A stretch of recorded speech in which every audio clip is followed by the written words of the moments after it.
അസ്സലാമു അലൈക്കും. ക്ലാസ് 5 ദുറൂസുൽ ഇസ്ലാം ഫസ്റ്റ് പാർട്ടിലെ 6ാമത്തെ പാഠത്തിലെ തദ്രീബാത്താണ് നോക്കുന്നത്. തദ്രീബാത്തിൽ 2ാമത്തെ പ്രവർത്തനം നുബയ്യിനു സിയാഖ്, സന്ദർഭം വ്യക്തമാക്കാനുള്ളതാണ്. നീ ധർമ്മിഷ്ഠനാണെന്ന് ജനങ്ങൾ പറയാനാണ് നീ ധനം ചെലവഴിച്ചത്. നബി സല്ലല്ലാഹു അലൈഹി വസല്ലമ പറഞ്ഞു, അന്ത്യനാളിൽ 3 ആളുകളെ കൊണ്ടുവരും. അവരോട് അല്ലാഹു തആല ചോദിക്കും, നിങ്ങൾ ദുനിയാവിൽ വെച്ച് എന്ത് ചെയ്തു എന്ന്. അല്ലാഹു തആല ധനം നൽകിയ വ്യക്തിയാണ് മൂന്നാമതായി വിചാരണ ചെയ്യപ്പെടുക.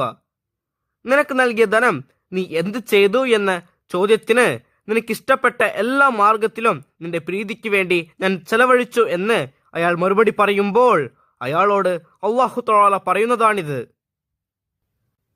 തദ്രീബാത്തിൽ 3ാമത്തെ പ്രവർത്തനം നുതർജിമു ഇലൽ അറബിയ്യ നുതർജിമു ഇല ലോകത്തിന. വലതുഭാഗത്ത് നമ്മുടെ ഭാഷയിൽ കൊടുത്തിരിക്കുന്ന ആ പദങ്ങളെ അറബിയിൽ തർജിമ ചെയ്യണം. ഇപ്പുറത്ത് നുതർജിമു ഇല ലോകത്തിന, അതിൽ മാതൃഭാഷയിലേക്ക് തർജിമ ചെയ്യണം. അറബിയിൽ കൊടുത്തിട്ടുണ്ടാകും, നമ്മുടെ ഭാഷയിലേക്ക് തർജിമ ചെയ്യണം. അപ്പൊ നമുക്ക് ആദ്യം നുതർജിമു ഇലൽ അറബിയ്യ നോക്കാം. കർമ്മം, അതിന്റെ അറബി എന്താണ്? അമൽ. ഉദ്ദേശം നിയ്യത്ത്. രക്തസാക്ഷി ഷഹീദ്. അടുത്ത പേജ് നോക്കൂ. പണ്ഡിതൻ ആലിം. പണക്കാരൻ ഖനിയുൻ. അടുത്തത് നുതർജിമു ഇല ലുഗത്തിന. ഷുജാ ധീരൻ. തഖറബ സാമീപ്യം. ത്വാഅ ആരാധന. അടുത്ത പേജ് നോക്കൂ. തഅല്ലമ പഠിച്ചു. ഖറഅ പാരായണം ചെയ്തു. തദ്രീബാത്തിൽ 4ാമത്തെ പ്രവർത്തനം നംല ഉൽ ഫറാഗ്, വിട്ട ഭാഗം പൂരിപ്പിക്കാനുള്ളതാണ്. 1.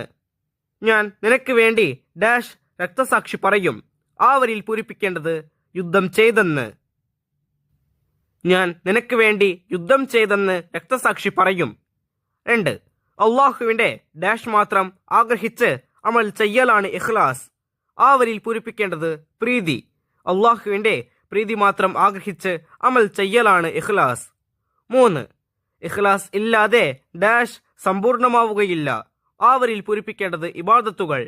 ഇഖ്ലാസ് ഇല്ലാതെ ഇബാദത്തുകൾ സമ്പൂർണമാവുകയില്ല. 4. ഏതൊരു കർമ്മങ്ങളും സ്വീകാര്യമാവുന്നത് ഡാഷ് പരിഗണിച്ചാണ്. ആ വരിയിൽ പൂരിപ്പിക്കേണ്ടത് നിയ്യത്ത്. ഏതൊരു കർമ്മങ്ങളും സ്വീകാര്യമാവുന്നത് നിയ്യത്ത് പരിഗണിച്ചാണ്. ബാക്കിയുള്ള വർക്കുകൾ ഈ പാഠത്തിന്റെ വീഡിയോയിൽ കൂട്ടുകാർക്ക് ലഭ്യമാകും.